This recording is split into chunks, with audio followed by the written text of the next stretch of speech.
আসসালামু আলাইকুম। আশা করি সবাই ভালো আছেন। আজকে আবার আরেকটি নতুন ব্লগ নিয়ে আপনাদের সামনে হাজির হয়ে গেলাম। আজকে দেখাবো আমাদের ক্ষেতে কিভাবে সর্ষা চাষ করেছিলাম, আর সেই সর্ষা আজকে যে আমরা এগুলো বাড়িতে নিয়ে যাচ্ছি। এই সর্ষা দেখেন কত বড় বড় সেই হয়েছে। সর্ষা দেখতে কিন্তু অনেক সুন্দর হয়েছে এবং অনেক সর্ষা হবে আশা করতেছি।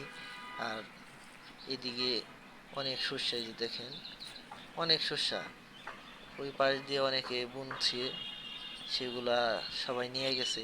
আমাদের ক্ষেত্রে এখন এই পাশে একটু পরে বোনা হয়েছিল, যার কারণে একটু দেরিতে ওঠানো হয়েছে। আর আশেপাশে সব সর্ষা কি হয়েছে, এই যে দেখেন এইভাবে আমরা আর কি বোঝা বানতেছি। বাইন্দা প্রথমে এই যে এটা দিয়ে বিছাই রাখছি যাতে সর্ষাগুলো যাতায়াত মানে চাপ দিলে না পড়ে যায়। এই যে আমি এইখানে এনে এইভাবে রাখতেছি, মানে পালা যেভাবে আমরা দিই সেভাবে দুই পাশ থেকে দিয়ে রেখে দিয়েছি।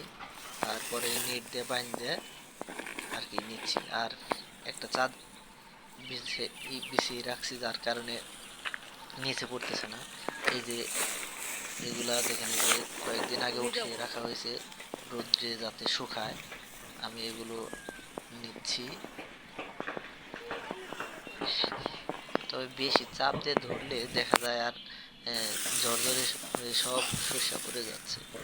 তাই অল্প অল্প করে নিচ্ছি, বেশি নিচ্ছি না। একদম দেখেন কি মসমসে হয়ে রয়েছে। উঠাইতে কিন্তু সর্ষা উঠাইতে কিন্তু অনেক কষ্টকর।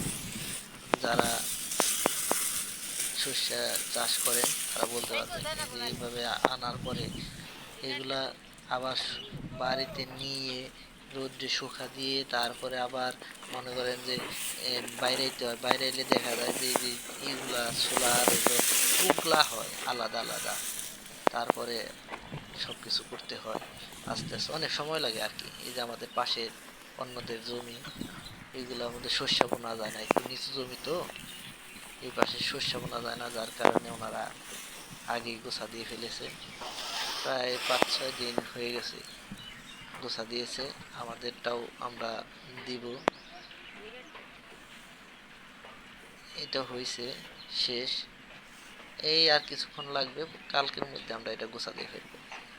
তো সবাই ভালো থাকেন, সুস্থ থাকেন, দেখা হবে অন্য কোনো আরেকটি ভিডিওতে।